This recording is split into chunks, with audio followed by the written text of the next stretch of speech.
Chris. Hi. Good you're here. Good to Happy meet to you be here here. at JEC in Paris. Excited to stand in front of the BinC, basically. And we'll have some questions, obviously. Yes, excited. Cool. So how has it been so far on this trade fair? We are having the last day. I guess it was a little bit busy. Oh yeah, we met a lot of different reservation holders, accelerators, and lots of new people that don't know about Aptera that are in the industry and want to work with us to some extent. So it's been extremely exciting. A lot of people say it's the most exciting thing that they've seen, and there are a lot of innovative people and companies and products here. So it feels good to stand out. Not something that's new to us, but really, really great for Aptera. Yeah, it's cool to stand out with just the BinC, because we're used to like being, you see the Gamma vehicle and oh my god, like this is incredible, but we don't even have any of the solar panels on this, but people are still equally blown away by the production aspect of it, the detail. Also, it's one of the biggest CFSMC parts ever made, so people are blown away by that too. Nice. So what was the most asked question? What were people interested basically in?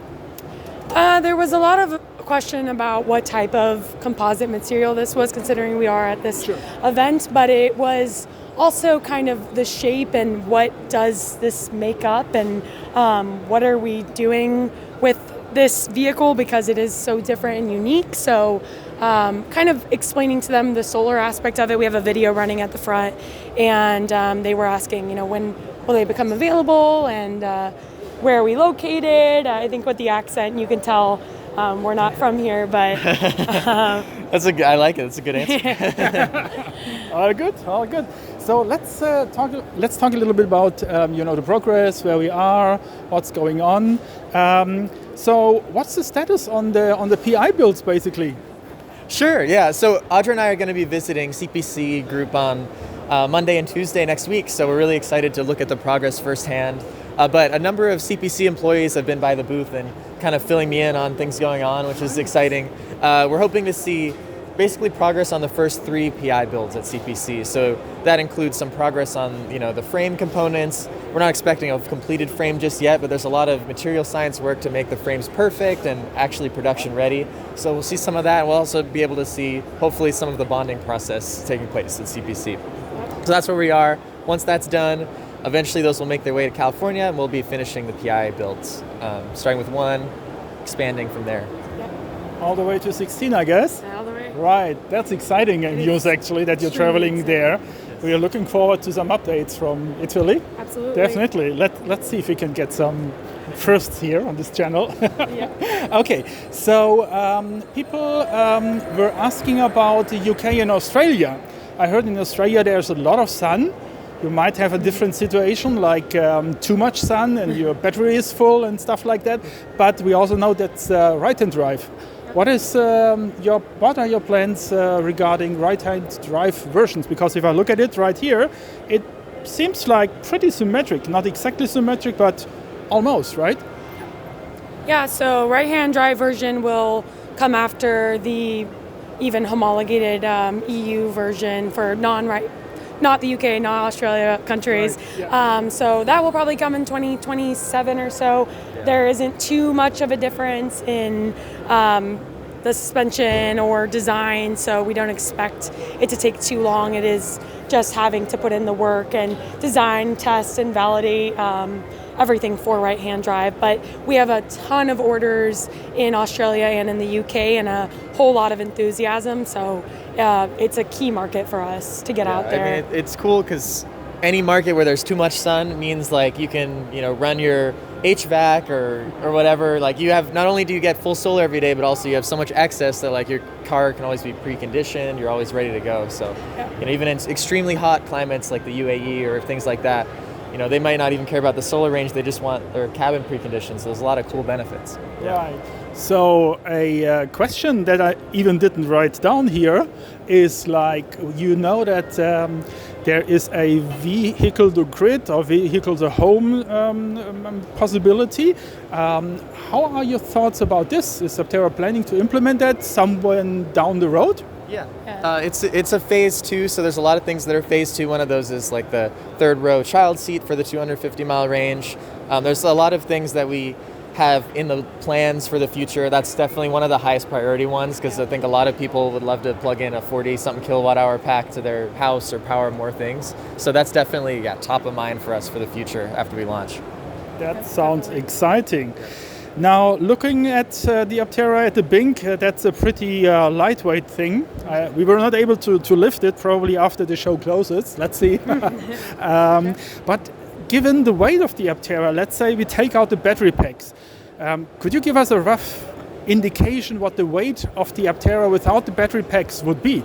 Yeah, and I know the pounds off the top of my head, but maybe you guys can convert it on screen for me. But vehicle weighs roughly 2,000 pounds, the whole vehicle, everything put together. The battery's roughly 560 pounds, so it's a little more than a fourth of the total weight. But then there's a lot of suspension components, the frame, so there's a lot of other things that add weight to the vehicle. But yeah, the battery's relatively low. It's still pretty heavy, but... Right. Yeah. So when you talk about 500 pounds, I guess it's the pack with the 40 kilowatt? Yes. Yep. Right, and obviously the 25 will be lighter because there's less cells in, and the other cells are bigger, so a little bit more weight. But gives us a good indication. Thanks for that. Let's talk about OpenPilot. We're excited. Yeah, but people here in Europe obviously are thinking about how useful is it here. So is OpenPilot also available here? How good is the quality of the maps and the driving guidelines and stuff like that? Yeah. So I know a lot about OpenPilot. Surprise. OpenPilot's used all over the world. Really, the amazing thing about it is everyone can upload data if they choose to back to Comma, and they will train a new driving model. And the driving model is a worldwide driving model, basically. Yeah. So it works in all different aspects of the world, and it can determine, based on the image, it kind of understands where it is. So it's just like how a human can drive, in Europe or the US, they can adapt. The model does the same thing. So a lot of people drive with OpenPilot in the EU, and it understands all the lane lines worldwide, which is really exciting. So in terms of maps and kind of like the end-to-end navigation aspect, I think that stuff is going to come a little later. That Comma's focused on US first with terms of turn-by-turn direction, things like that. But the best part of OpenPilot is just going on the highway and pressing a button and relaxing, and that'll work everywhere in the world. So. That sounds great. Looking forward to it, definitely. Now, people here in Europe are quite outdoorsy, to say. So they're excited about the camping options here. And there are a few questions also regarding security there. Sure. So will we be able to sleep in the back, basically in the trunk, with the trunk lid closed? And can we open that from the inside, kinda? Yeah. Yes and yes. Yeah, so when you're inside with the rear hatch closed, you'll want to be facing headfirst towards the seats, and you've got plenty of room there. I think when it's closed, you can use either the center console, your app, and then I believe there's going to be a latch also to open it up from the inside. So it'll be safely closed up, and then you can also have the cabin heated while you're sleeping, or air conditioned and running, depending on where your adventures take you. So, we definitely know a lot of people are stoked on Aptera because of the rear space and being able to sleep back there. And people will use this like they would a camper van, and so we're going to make those fun. Yeah, part of our network here in Europe is a guy who lived a few years in his RV, basically in his camper, only, nice. No home, and obviously he's interested in those options.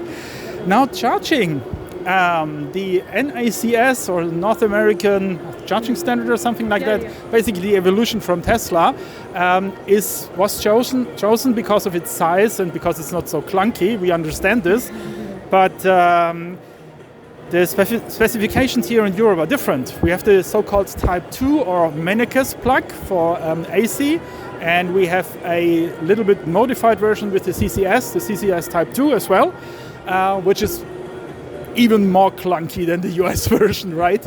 So what are your plans, or are there any plans regarding charging plugs and stuff like that for Europe? Yeah, part of the homologation process that we're going to need to go through is, to sell, you really need to have the right charging plug for the region. You wouldn't want to carry an adapter around. So Aptera in Europe will have to have CCS2, and we have to find a place to to strategically put it on the vehicle. There's a way to put it behind the license plate if we, align it a certain way, or potentially move it to the logo. There's a few options that we're considering for international, but it will have to fit somewhere. Yes, the very clunky plug will fit somewhere. Yep. Yeah, or I know you're driving a Model S. You mentioned that before in the video, so do I. An early model, and I do have the adapter there as well. So that's available for that would be an option as well. Let's see what you decide on doing, basically. Talking about number plates, actually a good segue you provided. Where would be this number plate on the front and on the back? Because number plates here in Europe are also a little bit bigger, depending on the states, compared to what state on the US you compare it to. But on the front, maybe that would fit. Is there any plan to put it on the back side? Because the back side is thin horizontally and vertically. I think with the laws and regulations of the EU, we will have to make a version that does meet those standards. So whatever that looks like, it will probably be on the rear for sure, and be a little bit larger. But it's like an adapter plate, right? To make this thin part thick for the license plate out back. And in the front, obviously, it's going to need to be there.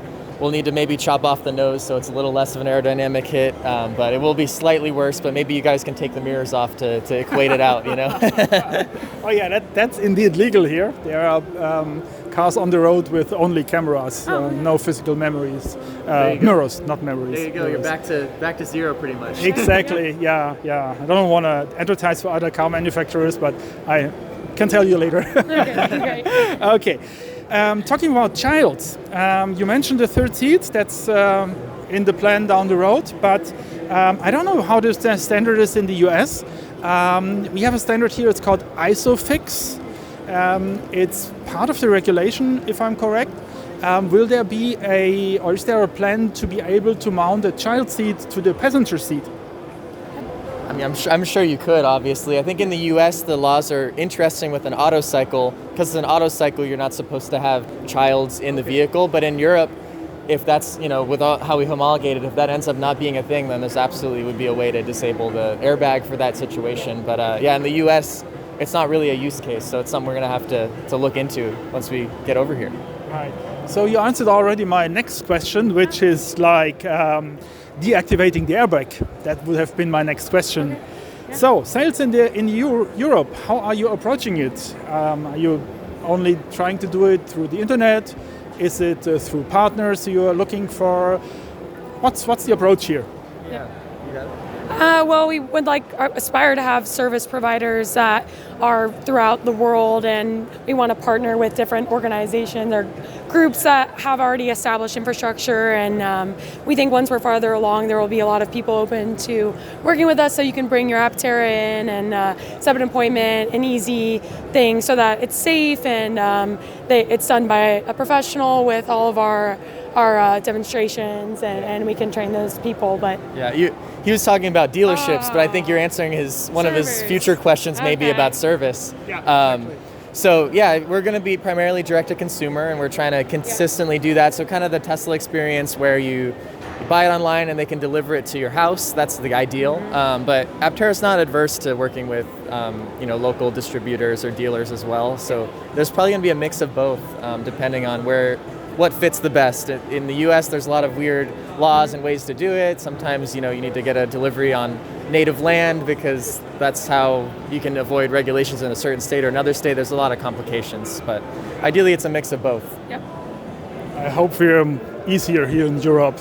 Oh, yeah. That's the beauty of Europe. That's great. I love it. Okay. So my next question, you partially answered it already. So you're not going for an approach, one Aptera fits the whole world and homologation has to adopt, but you are willing to adapt the Aptera to some extent, watching the financials obviously to the specific markets. You're tailoring it, right? Exactly. Yeah. We think once we're a year or so into deliveries in the United States, and we start, showing everyone globally, like, hey, Aptera is here to stay. We'll be able to copy paste our final assembly facility, have that design, homologated design ready, and actually hopefully go from CPC group to that final assembly facility, set up with the automated guided vehicles, and just so that we can keep it a sustainable delivery practice and continue working with people internationally without having to have such of a bridge gap between the two. So that's kind of our goal, that's the vision, and maybe that's in Germany, or maybe it's, we shall see. Yeah, that's good. Cool. I love the Germany comment here, obviously. Which brings me to my more or less last question, which is, how can the community here in Europe best support Aptera at this point, and probably also helping to bring the car over to Europe?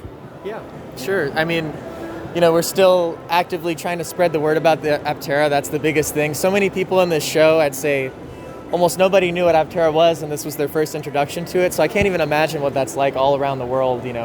In the US, people already barely know about it, and we market there all the time. We have ads. We do so many things to try to get the word out about Aptera. But such an innovative idea, and there's so much to explain. So I think everyone, in Europe, just talking to their friends and kind of making that grassroots effort to get more knowledge about the vehicle. I think that's the biggest thing.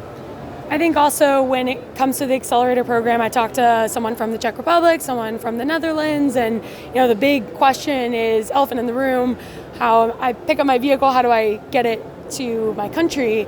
And it's amazing that we have several a large group, 50 I think international accelerators in Europe, that we want to get together and to collaborate, to work with us, to work with each other, to understand how to make that process seamless, easy as possible, and so that you're not just kind of alone figuring it out. But we appreciate people that are doing the legwork while we're working as hard as we can to get to production and finish the design, so that it's easier to step into the homologation, to start that process. So everyone, everything you guys are doing, everyone that it's all really important to Aptera. It is. So our resources can be focused on getting the vehicle to production. That's just the most important thing for the world. So we're 100% laser focused, as you can see here today. Like, we're getting really close. Really exciting progress. But yeah, any help for the future, we'll reach out and really be a community effort to get this thing around the world. Yeah, staying in tight communications with us too along the way. So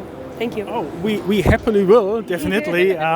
We are Aptera.solar. We are building up the European network here, and everybody's invited to join us. We're in direct touch, and we keep in touch and see how we can accelerate getting Aptera to Europe. So, thank you so much, Audra. Thank you. Thank you so much.